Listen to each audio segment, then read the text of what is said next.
Assalamualaikum warahmatullahi wabarakatuh. Hari ini aku akan ngejelasin soal kecukupan data. Kalau kalian bisa temuin soal-soal ini tuh biasanya selain di soal PDP juga ada di soal UTBK. Jadi kalian bisa latihan dari sana. Yuk kita mulai. Di kecukupan data itu ada namanya pertanyaan, ada pernyataan. Nah, gunanya pernyataan ini apa sih? Gunanya pernyataan ini adalah untuk mendapatkan jawaban dari pertanyaan yang dikasih oleh soalnya. Makanya di sini ada pertanyaan, pernyataan 1 dan pernyataan 2. Nah, ketika kita untuk ngebuktiin atau untuk mendapatkan jawaban dari pernyataan 1, itu benar-benar hanya pernyataan 1 aja yang dilihat. Pernyataan 2-nya nggak boleh dilihat. Dan begitu juga sebaliknya, ketika kita untuk pernyataan 2, fokus ke pernyataan 2, kita nggak boleh ngebayangin ataupun memasukkan kata-kata yang ada di pernyataan pertama. Jadi memang benar-benar pure. Nah, kita mulai. Di sini tuh ada 5 pilihan yang bisa kalian pilih. Jangan dihafalin nih urutan A itu ini, B itu ini, C itu ini, sampai E gitu loh. Gak usah dihafalin. Cuman kalian pahamin aja tiap-tiap kalimat yang ada di pilihan jawaban ini. Ini yang harus dipahamin. Yang pertama ya, pilihan 1 saja cukup untuk menjawab pertanyaan, tapi pernyataan 2 tidak cukup. Berarti di sini bisa dibilang yang A itu, kasih tanda deh. Yang A itu, pernyataan 1-nya oke, tapi pernyataan 2-nya tidak cukup untuk menjawab. Itu yang B. Terus ya, yang A itu ya, yang B itu, dibilang pernyataan 2 aja cukup untuk menjawab pertanyaan, tapi pernyataan 1-nya enggak. Berarti yang ini bisa ditemuin, yang pernyataan 1-nya enggak. Berarti ini aku kasih X. Selanjutnya yang C itu dia bilang 2 pernyataan bersama-sama cukup untuk menjawab pertanyaan, tapi 1 pernyataan aja nggak cukup. Berarti ini yes, bawahnya juga yes.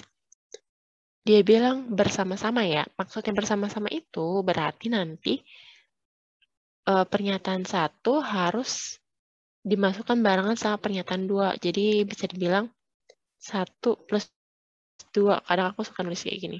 Pernyataan 1 ditambah pernyataan 2. Jadi bisa bilang mereka berkolaborasi gitu.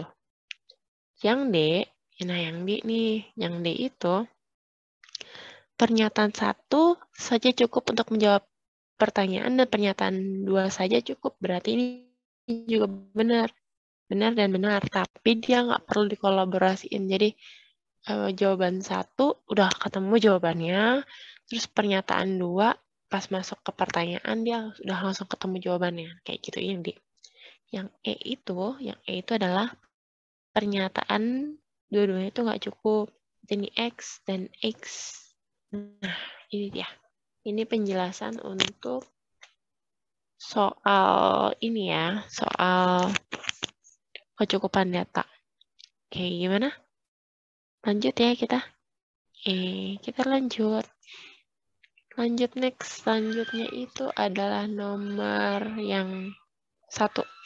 Soalnya kita kecilin dulu.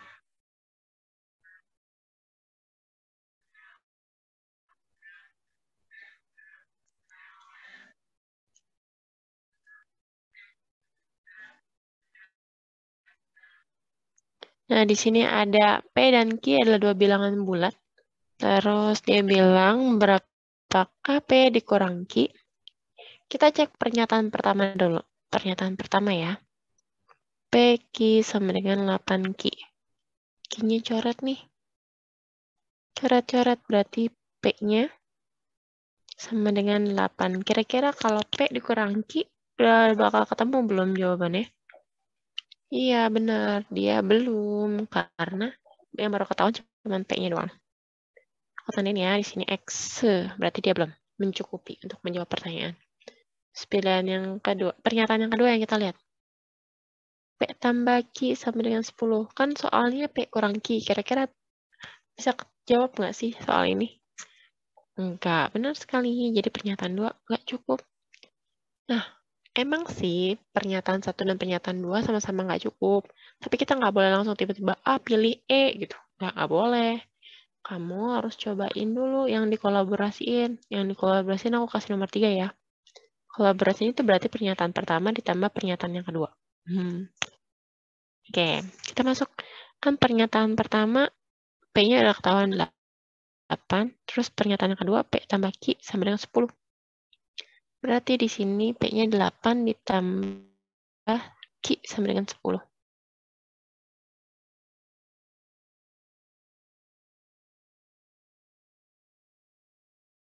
Berarti di sini jawabannya adalah Q-nya sama dengan 2. Berarti kan 10 dikurang 8, 2. Oke, cek. P-nya ada, Q-nya ada. Kita bisa nggak sih dapetin soal yang ini? P kurang Q, P-nya 8, Q-nya 2. Berarti jawabannya adalah 6. Oke, mereka bisa ketemu jawabannya. Berarti di sini jawabannya adalah C. Dua-duanya bersama-sama cukup untuk menjawab pertanyaan, tapi satu pernyataan aja nggak cukup. Ini soal yang kedua. Itu untuk contoh soal kecukupan data yang pertama. Soal kecukupan data. Nomor 2. Di sini ada X, Y, Z. Bilangan real memenuhi X plus 2Y plus 3Z sama dengan 10. Berapakah nilai X-nya? Oke, yang ditanya adalah X nih. X yang ditanya. Oke, kalau ditanya X, kita cross-check dulu pernyataan yang pertama. Pernyataan pertama, Z-nya sama dengan 1. Kira-kira kalau ditanyanya X yang ketahuannya Z, kira-kira kita bisa menjawab pertanyaan nggak sih? Ya, benar. Nggak bisa jawab, karena dia cuma itu doang. Cuma dikasih tahu yang Z doang. Sekarang kita cek, cross-check yang pernyataan kedua. X tambah Y sama dengan 5. Oh, kira-kira bisa ngejawab pertanyaan ini nggak sih X-nya? Benar sekali. Itu nggak bisa ya. Soalnya kayak gini nih. Ya, aku jelasin yang pertama ya. Yang pertama itu dia kan di sini dia ngasih tahu nih. Z sama dengan 1. Aku masukin ya. X tambah 2Y tambah kan 3 dikali Z-nya 1 dengan 10. Nah, X tambah 2Y sama dengan 10 dikurang 3 sama dengan 7. X tambah 2Y. Nah, ini nih. Ini kira-kira bisa ketemu jawabannya X nggak? Enggak. Karena, kenapa? Karena si Y-nya nggak ada. Tuh, kita nggak ketahuan Y-nya. Makanya tadi aku jawabnya X. Tidak cukup menjawab pertanyaan. Nah, sedangkan yang kedua juga kita masuk yuk. Di situ, ini kan ada X ya, ada X juga. Kan dia nanyanya adalah X. X sama dengan 5 dikurang Y. Nah, ya kita masukin ke sana, ke soalnya ya. X-nya diganti jadi 5 min Y ditambah 2Y sama dengan tambah 2Y ditambah 3Z sama dengan 10. 5 min Y plus 2Y. Z-nya diemin ya, karena kan kita hanya fokus ke itu soal yang pertama, pernyataan yang kedua doang. Yang 10. Y min Y plus 2Y, Y tambah 3Z sama dengan 10 dikurang 5 sama dengan 5. Nah, ini lagi. Ini tuh nggak bisa ketemu jawabannya karena ditanya adalah X. Sedangkan kita Y-nya nggak tahu, Z-nya juga nggak tahu. Jadi nggak bisa. Nah, ini dia. Jadi pernyataan pertama dan kedua nggak cukup juga. Aku taruh X ya di sini. Nah, sekarang kita cek yang ketiga. Yang ketiga tuh yang ini yang dikolaborasiin. Yang ketiga itu pernyataan 1 ditambah pernyataan kedua. Yuk, kita mulai. Nah, kan tadi pernyataan 1 udah ketahuan Z-nya 1 ya. Kita masukin ya. Ke X tambah 2. I-nya nggak tahu. Tapi tambah 3Z. 3Z-nya itu 3 kali 1 sama dengan 10. Nah, ini nih dari yang bawah, ketahuan nggak sih? Kalian kelihatan nggak sih? Ini kan bisa kita rubah nih. Y sama dengan 5 dikurang X juga kan. Jadi ada dua permisalan ini. Kita masukin aja X-nya, diemin dulu, tambah 2 Y-nya, 5 dikurang X, tambah 3 sama dengan 10.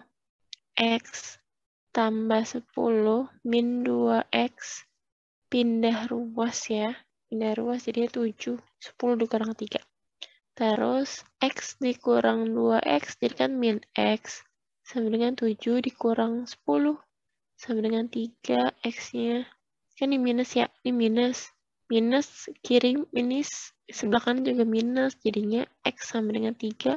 Ketemu jawabannya. Berarti jawabannya adalah dia harus kolaborasiin antara pernyataan 1 dengan pernyataan 2. Nah, ini dia. Jadi jawabannya adalah bersama-sama. Gimana? Bingung nggak? Mudah-mudahan enggak. Pokoknya fokus pernyataan 1 dulu, habis itu baru fokus ke pernyataan 2. Benar-benar harus satu-satu. Yuk, kita next selanjutnya. Nah, selanjutnya ini soal cerita. Berapakah usia Dea sekarang? Dia nanyanya itu usia Dea ya, yang tanya. Kita cek pernyataan pertama, usia Dea, saya tulis D aja, ditambah Erna, E aja, sama dengan 28. Nah, kira-kira dari soal ini, dari pernyataan ini bisa langsung ketahuan nggak usia Dea berapa? Iya, nggak bisa. Karena kita nggak bisa main tebak-tebak aja, anggap aja ya segini gitu. Nggak bisa. Jadi emang benar-benar harus real gitu kan. Nah, sekarang pernyataan kedua dia bilang, 5 tahun yang lalu usia Emma sama dengan 2 kali usia Dea. Berarti Emma dikurang 5 sama dengan usia Dea. Kan dia 2 kalinya usia Dea dikurang 5. Nah, ini. Kita keluarin dulu tutup kurungnya. Berarti 2D ya, dikurang 10. E kurang 2D sama dengan min 10 tambah 5. Sama dengan min 5. E kurang 2D. Nah, dari sini kita kira-kira ketahuan nggak D itu umurnya berapa? Iya, nggak ketahuan juga. Soalnya umurnya Emma kan nggak ketahuan. Benar kan? Kalau gitu kita lanjut. Ini berarti nggak bisa, karena belum ketahuan. Nah, selanjutnya kita cek yang ketiga. Yang ketiga itu adalah pernyataan 1 ditambah pernyataan 2. Kita mulai ya. Ini ada D tambah E sama dengan 28. Nah, yang ini juga kita masukin 2D-nya minus ya, min 2D. Kan E min 2D, berarti 2D itu punya minus. Ditambah E sama dengan min 5. Biar kita cepat dapat D ya, berarti yang E-nya aja langsung dikurangin. Kurang. D dikurang 2D, 3D sama dengan 28 dikurang min 5, 33. Berarti dia umurnya adalah 11 tahun. Nah, ketemu jawabannya. Sip. Berarti dia harus dikolaborasiin. Bersama-sama cukup menjawab pertanyaan, tapi yang kedua nggak cukup. Itu dia.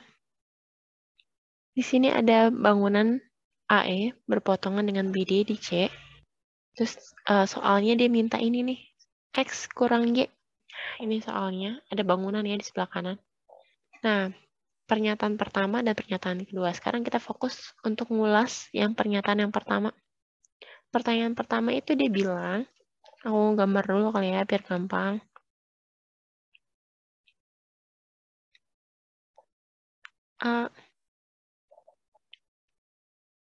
Terus dulu.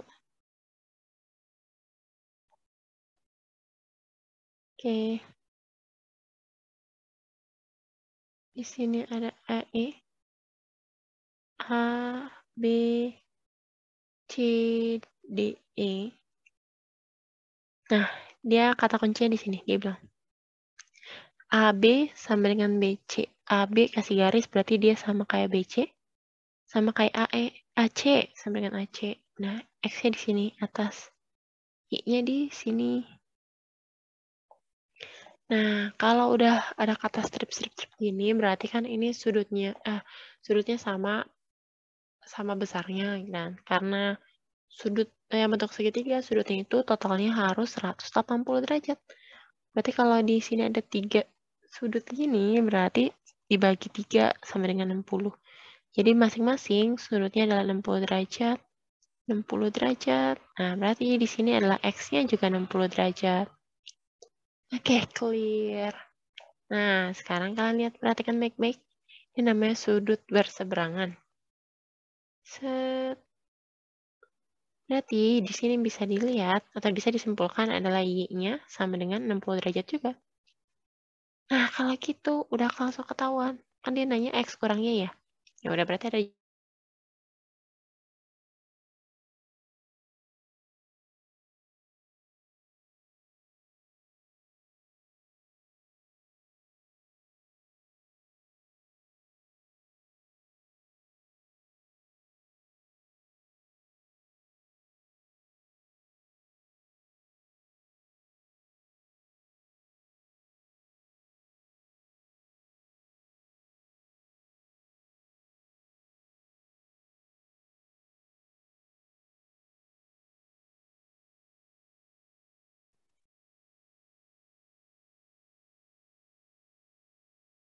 kayak yang di DE, kita gambar ya. Di sini kan berarti X kurang Y ya. X kurang Y berarti sama dengan 0. Aman ya, berarti ini ada jawabannya. Sekarang kita ke pernyataan yang kedua. Saya pakai gambar yang di sebelah kanan. DE sama dengan EC. DE garis EC ini garis BD DE EC DC DC. Nah, ini dia. Oke, udah ya. Berarti kalau kayak gini juga berarti di sini kelihatan bahwa setiap sudutnya adalah 180 dibagi 3 sama dengan 60 derajat. Berarti di sini ketahuan ya, Y-nya 60 derajat. Sekarang kita cek, karena di sini 60 derajat Y, berarti di yang berseberangan juga 60 derajat, karena sama kan dia sudutnya. Kalau dia sama, selanjutnya cek ini. Kan di sini sebelah kiri itu nggak ketahuan ya, panjang garisnya sama apa enggak, sudutnya sama atau enggak gitu kan. Yang kayak gini, berarti nggak ketahuan si X-nya. X-nya dianggap tidak diketahui. Soalnya gimana mau diketahui kalau sudut B-nya aja nggak ketahuan. Jadi kan dia nggak tahu, berarti ya X-nya juga nggak ketahuan. Sih? Oke. Berarti di sini bisa disimpulkan bahwa pernyataan kedua tidak bisa mencukupi. Berarti jawaban yang benar adalah pernyataan 1 saja cukup, pernyataan 2 tidak cukup. Jawabannya adalah A. Oke, ini adalah soal yang cukup menjebak. Perhatikan baik-baik ya, jadi jangan ditebak, oh ini yang kiri itu udah pasti ya 60 derajat, belum tentu. Karena dia nggak ngasih tahu sudutnya itu panjang garisnya sama atau enggak, sudutnya sama atau enggak, kayak gitu. Dia nggak ketahuan, jadi nggak boleh ditebak-tebak. Oke, next. Selanjutnya untuk soal berikutnya. Oke.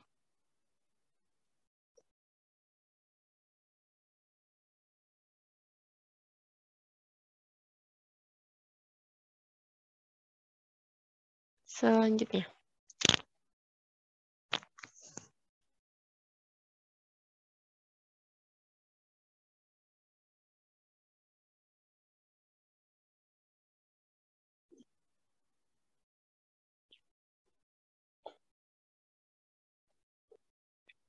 Yang terakhir, soal selanjutnya adalah segi 5 ABCDE. ABCED terbentuk dari dua segitiga siku-siku ABC dan E, BAD dengan AD sama dengan 3, BC sama dengan 5. Sisi AC dan BD berpotong di E. Luasnya dikasih tahu. Hai, EB-nya adalah 12. AEB. Kita mulai. AEB itu ini. 12. Oke. Terus dibilang AD sama dengan 3. AD 3. Ini dia 3. BC 5. Oke. Terus dia bilang berapakah jarak E ke AB? E ke AB itu berarti ini nih, di sini ke bawah. Nah, ini tuh bisa dibilang ini tuh tingginya segitiga ya. Dah.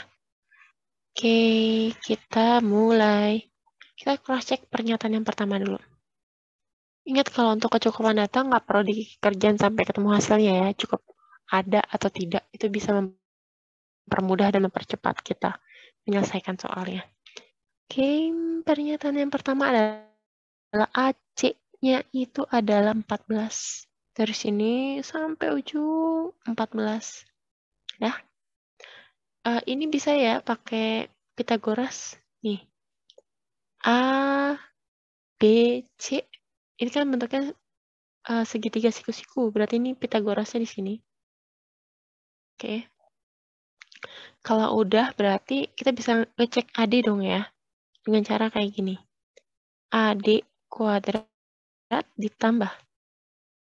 AB kuadrat. AB kuadrat ditambah BC kuadrat sama dengan AC kuadrat. Nah, ini rumus Pythagoras. Kita mulai. AB-nya AB aja. BC-nya adalah 5 kuadrat sama dengan gak ditambah tapi 14 kuadrat. Oke. Nah, dari sini udah ketahuan ya kalau kita nantinya kita bakal ketemu nilai AB. Ya udah saya tulis ini aja ada. Selanjutnya karena udah ketahuan AB udah ketahuan, kelihatan gak sih bentuknya tuh kayak bentuk segitiga kayak gitu. Nah, kalau udah bentuknya segitiga kayak gitu, yuk cus kita pakai rumus luas. Luas segitiga itu kan luas ABE. Kelihatannya ABE sama dengan setengah kali alasnya itu adalah AB tinggi. Nah, tingginya dicari. ABE udah ketahuan ya. AEB atau ABE ya sama aja 12 setengah. AB-nya ada. Tadi kan kita bakal ketemu jawaban ada ini kan. Ada. Nah, habis itu ke tinggi. Nah, udah deh ketemu. Tingginya ketemu. Ketemu ada juga. Pernyataan yang pertama dapat dong. Karena dia kan nanyanya jarak E ke AB ya. Alias T atau tinggi. Berarti yang pernyataan pertama benar. C. Ya. Next, selanjutnya kita ke pernyataan yang kedua. Pernyataan yang kedua dibilang kayak gini. BD sama dengan 14. Tapi sebelumnya kamu ngerjain pernyataan yang kedua, dihapus dulu yang AC. Ini hapus dulu. Anggap aja nggak ada. Selanjutnya BD sama dengan 12. BD. Oh, ini yang ini nih. 12. Mirip ya sama kayak yang tadi. Oke, kita mulai. Berarti AB kuadrat ditambah AD kuadrat sama dengan BD kuadrat. BD kuadrat. AB-nya nggak tahu. AD-nya 3 kuadrat sama dengan BD-nya 12 kuadrat. Oke, next bakal ketemu nih kita AB kuadrat. Berarti saya tulis ada nilainya. Sama caranya kayak pernyataan yang kedua, kita cross-check. Cross-checknya dengan cara rumus, pakai rumus luas. Rumus luas